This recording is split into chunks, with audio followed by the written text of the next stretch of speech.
అనేది నుదుటి పైన, విలువ ముఖ్యము కాదు, ఎక్కడ పెట్టుకుంటామో అనేదే ముఖ్యము. ఉప్పులాగా కటువుగా మాట్లాడేవాడు నిజమైన మిత్రుడు, చక్కెరలాగా మాట్లాడి మోసగించేవాడు నీచుడు.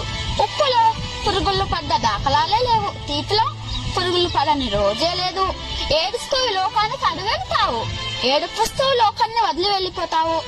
రమ్మన్న సమర్గంలోకి ఎవ్వరూ రారు, వద్దన్న చెడు మార్గాన్ని ఎంచుకుంటారు. పాలు అమ్మేవాడు ఇల్లు తిరగాలి, సారాయమేవాడి దగ్గరికే అందరూ వెళ్తారు. పాలల్లో నీళ్లు కలిపినావా అని అడుగుతారు, ఖరీదైన సారాయిలో నీళ్లు కలుపుకొని తాకరు. పెళ్లి ఊరేగింపులో బంధుమిత్రుల ముందు వడ్లు వెనకాల, శవయాత్రలో శవము ముందు బంధుమిత్రులు వెనకాల. శవాన్ని ముట్టినందుకు స్నానం చేస్తారు, మూగదేవులను చంపి పూజిస్తారు. కొవ్వొత్తుని వెలిగించి చనిపోయిన వారిని గుర్తు చేసుకుంటారు. కొవ్వొత్తుని ఆర్పి జన్మదినాన్ని ఆచరిస్తారు. హే మానవ, పుట్టినప్పుడు జాతకము, మధ్యలో నాటకము, చావగానే సూతకము, అయినా గదు జనుల మధ్య కౌతకము. కష్టం వస్తే భగవంతుణ్ణి కొలుస్తారు, ఆయనకు రాబోయే కష్టాన్ని ఆపడు. నిత్యం స్మరిస్తే కొండంత కష్టాన్ని గోడంత చేసి సులువుగా దాటి శక్తి నీకు ఇస్తాడు.